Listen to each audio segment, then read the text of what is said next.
Mr. Santong Luma, ano na naman ba to? Lahat ng data mali-mali. Ma'am, Ayoko mapaya sa client. Paulit-ulit na lang. ma'am, paano mali? Dinoble check ko po yan bago ko sinubmit sa inyo. Dinoble check? Eh, ang laki ng mata mo. Bakit puro mali to? Sige nga.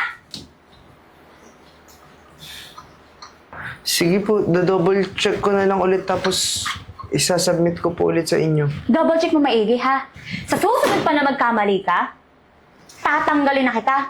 Manager ako, matatanggal ako ng dahil lang sa'yo sa mga pagkakamali mo. Ayusin mo, ha? Sorry po.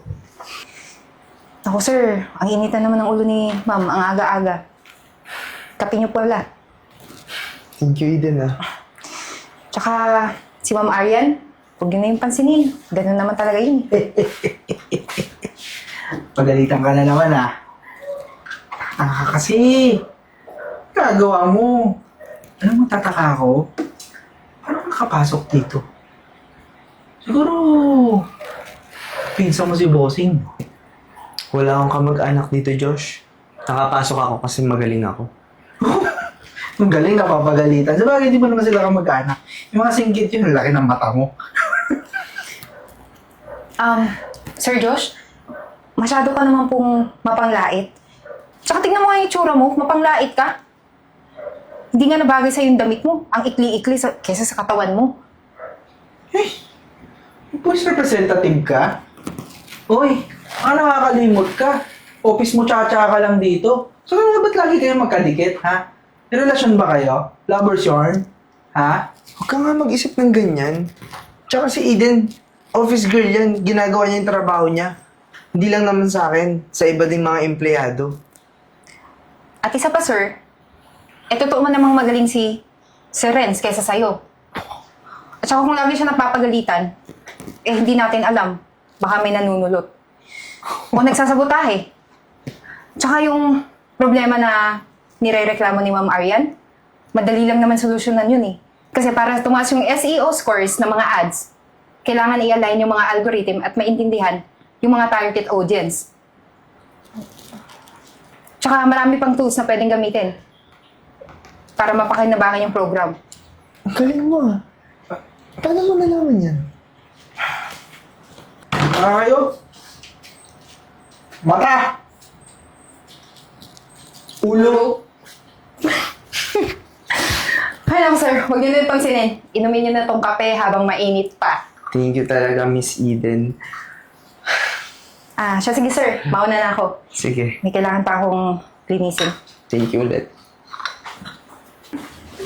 Eden! Sir, Bakit tama? Upo ka! Umorder ako ng pizza.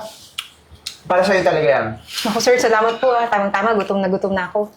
Nga pala, maraming salamat pala sa pagtatanggol mo sa akin kanina kay Josh, ah. Ay, wala po yun.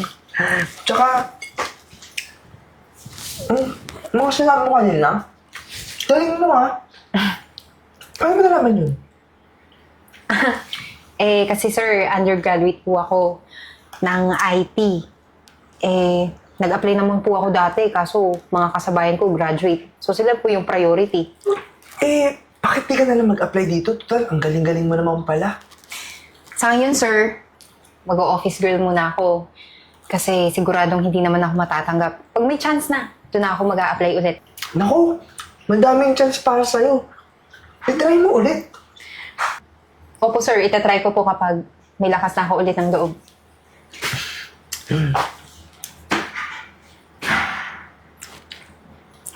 Ano ba yung narinig ko?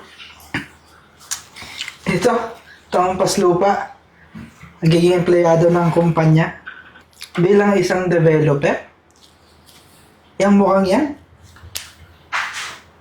Sa bagay, nakatanggap na ng tangay. May chance ka naman talaga. Hindi mo ba narinig yung sinabi niya kanina? Galing-galing niya kaya. At saka, di kita tinatanong. Kayong dalawa, mapapansin ko, madalas pinagtutulungan nyo na ako eh. Sisiguraduhin ko, kayo pareho mawawala sa kumpanyang to. Kakaintindihan tayo? Naku, sir. Kakaintindihan tayo? Ayusin mo mata. Ayusin mo. Yabang talaga ng ulo na to. Yaman na, kumain na lang tayo. Thank you po ulit, ha.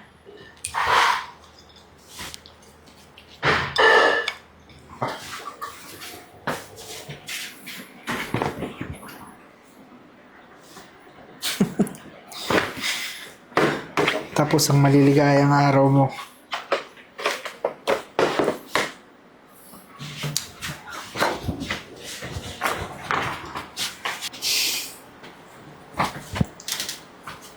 Ma'am, good morning po. Bakit nandito po kayo? Friends, may nawawala akong mahalagang dokumento. Yung file na na-report natin kahapon sa client. Wala na sa desk ko. Ikaw ba ang huling umawak nun? Ma'am, hindi po. Eh, asan yun? Wala po akong alam. Ano pong file yung sinasabi niyo? Yung nireport natin kahapon sa client. Nawawala. Mahalaga yun. Ma'am, Hmm. may hinahanap po ba kayo? Oo. Yung file na nireport natin kahapon, asan? Medyo maaga po kasi ako nakarating sa opisina. Itong si Eden, nakita ko naligid dito kanina pa. Hindi naman sa pagmamano napapansin ko medyo malikot ang kamay nitong office girl natin eh. Hoy, huwag ka magbibintang ng ganyan, ha? Totoo ba yun? Naku ma'am, hindi po. Kakarating ko nga lang po. Baka si Sir Josh yung mas magang pumunta dito. Tama na. Enough of the excuses. I-check na lang natin yung desk mo.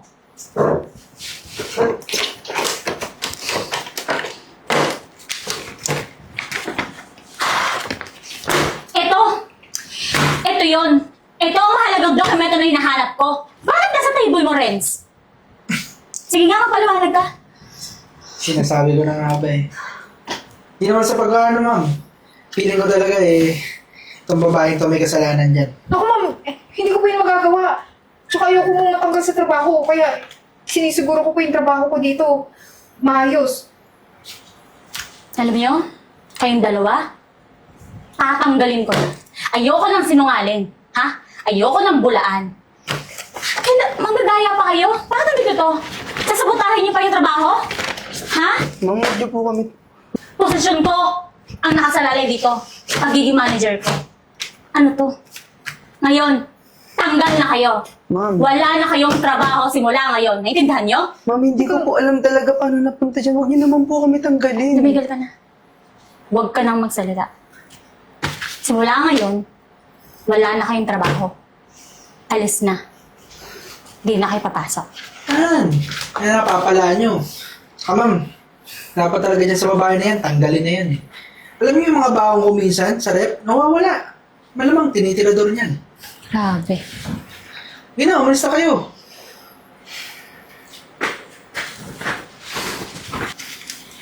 Josh, maraming salamat ha. Kung hindi dahil sa'yo, hindi ko malalaman ng totoo. Na yung mga yun pala, nandadaya. Posisyon ko pa naman na nakasalalay dito. Napakahalagang document nito sa client. Ako ma'am, nagawa ko lang po yung trabaho ko. Pero, tagal ko na po kasi talagang gusto isumbong yan dalawa na yun naawa lang po ako. Pero sobra na po kasi talaga. Siguro, panahon na para umalis talaga sila. Sige, thank you ulit ha. Back to work na. Sige po ma'am.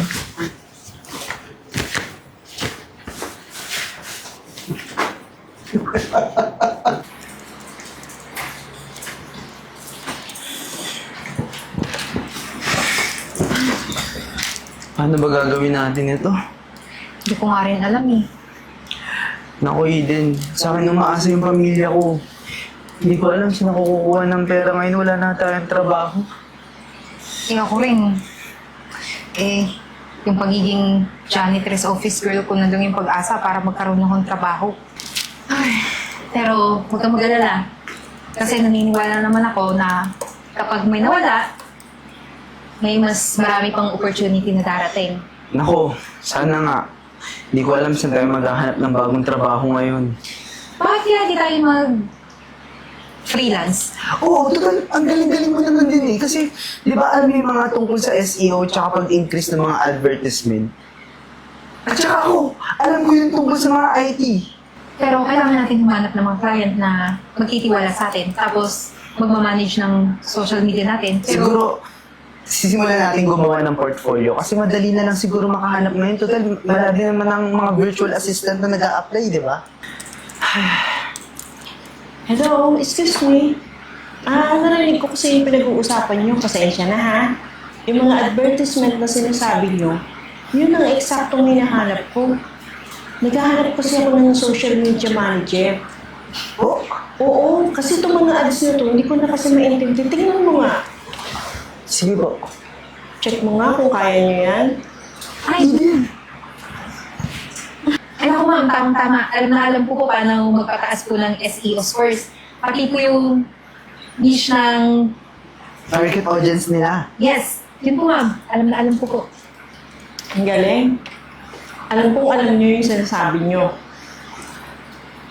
Parang kayo yung kailangan ko eh. Pero, teka muna. Alam mo kung natrabaho niyo? Ma'am, isa po kasi akong IT assistant sa company namin. Pero, matanggal po kasi ako na pagbintangan ako na nagnakaw ng files. Eh, ako naman po, office girl kung janitress. Eh, ayun din po, nasabotahe po na ako po yung naglagay ng file sa desk ni Renz, kaya sabay kami nawalan ng trabaho. Ay ma'am, hindi lang siya office girl. Isa rin po siyang IT student noon. Ayaw niya lang po mag-apply dun sa same company ko kasi daw hindi po siya graduate. Talaga? Eh, sa paghahanap ko ng social media manager, ano kaya kung itry ko kayong dalawa? Ibig sabihin po, i-hire niyo kami? As social media manager? Naku ma'am, hindi ka mapapahiya sa amin ni Eden. Promise, kaya po namin i-increase yung ads niyan. Kaso may problema ako eh. Ano po yun? Gusto ko kasi, kung i-hire ko kayo, kailangan mag-start na kayo bukas. Ma'am, oo naman, bakit naman po hindi? Kailangan po namin ng trabaho. Talaga ba?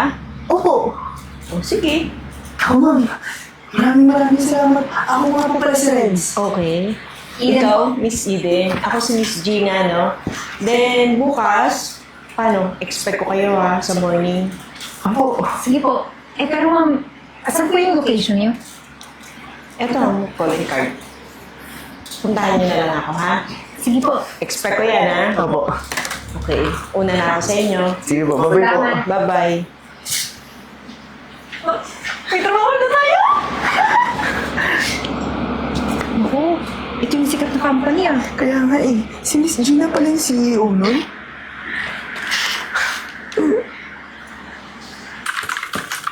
Mahal, Mahal. tingnan mo. May bago na naman tayong kliyente sa Singapore. Ay nako, panigurado nito. Triple na naman yung sales na makukuha natin. At hindi lang yan, meron pa ako upcoming dito sa UK at saka sa Canada. Ang galing mo naman talaga. Grabe no? Ang dami na pala nating na-achieve. Buti na lang dumating yung si Miss Gina sa restaurant nung time na naghahanap tayo ng trabaho. Nung dahil sa kanya, nakapagpundar tayo nitong advertising company natin. At salamat din kasi nagtiwala si Miss Gina sa atin. Kung hindi natin maaabot kung ano man meron tayo ngayon. Tsaka nagsikap tayo, no? Kaya deserve natin anong lahat na blessings na natanggap natin. Siyempre naman. At saka bago naman tayo umalis kay Miss Gina, naging successful naman talaga yung company niya dahil sa atin. Ah, teka lang, may tumatawag. Hello? O sige, papasukin mo na. Ready na kami. Ano, bagong interview na naman? Andiyan na pala yung aplikante. Good morning po, Ma'am Eden, Sir Renz. Ah, Ma'am Arian, Ma'am Arian? Opo. ano pong nangyari? Bakit po kayo nag-a-apply dito? Di ba manager po kayo doon sa dating company? Eh, yun, yung company kasi nalugi, nagsara na. Ilang buwan simula nung umalis kayo. At ayun nga, huli ko na nalaman, si Joshua pala ang nagsasabotahe ng mga works mo. At pinagsisihan ko yun na hindi ako nag-investiga na maayos. Naniwala ako sabi-sabi na agad-agad na Mali naman. Mali talaga. Mali. Nako, Miss Arian, hindi ko alam dito sa asawa ko kung kaya kanyang tanggapin kasi sobrang laking impact po na nangyari yung pagkatanggal namin noon sa kumpanya nyo. Miss Arian, alam ko po maganda yung credentials nyo. Pero sa ngayon, hindi kita matatanggap dito sa company ko. Gawa ng nangyari sa atin dati. At isa pa, mas pinanigan mo yung mali. Si Josh. Hindi ko naman alam yun noong una eh. Tsaka si Josh ngayon, nagdudusa na, nakakulong na. Hindi lang din yun yung problema namin sa'yo, Miss Arian. Yung ugali mo. Kasi, baka mamaya pag tinanggap ka namin dito sa kumpanya namin, tratuhin mo rin yung mga empleyado namin ng mali. Tsaka parang mayabang ka pa rin kahit ilang taon na yung nakalipas. Miss Arian, I think pareha kami ng desisyon ng asawa ko na hindi ka tanggapin dito sa company namin. Pero, Ma'am Aiden, baka naman pwede niya akong bigyan ng chance. Kahit anong posisyon. Kailangan ko lang ng trabaho ngayon. Yung asawa ko kasi na hospital. Kailangan namin pang medical niya. Dati ba, naalala mo, kailangan din namin ng trabaho kasi alam mong kami lang yung inaasahan ng pamilya namin. Pero tinanggal mo kami ng biglaan. Kung may babalik ko lang yung panahon, hindi ko gagawin yun. Pasensya na talaga, Miss Arian, pero hindi mo na may babalik yung panahon. Nangyari na yung nangyari. Tsaka sana maging aral to sa'yo. Kung sino man yung kumpanya na tumanggap sa'yo, matuto ka makapagkumbaba. Makakaalis na po kayo.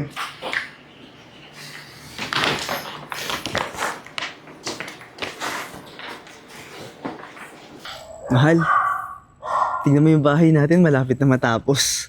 Kaya nga, alam mo, hindi ako makapaniwala na sa tinagal-tagal ng panahon, may kaya na tayo. Tapos, marami pa tayong business. Kaya nga eh, madami pang dadating. Di ba si Joshua yan? Joshua? Friends? Eden, kamusta kayo? Eto, okay lang. Nakalaya ka na pala.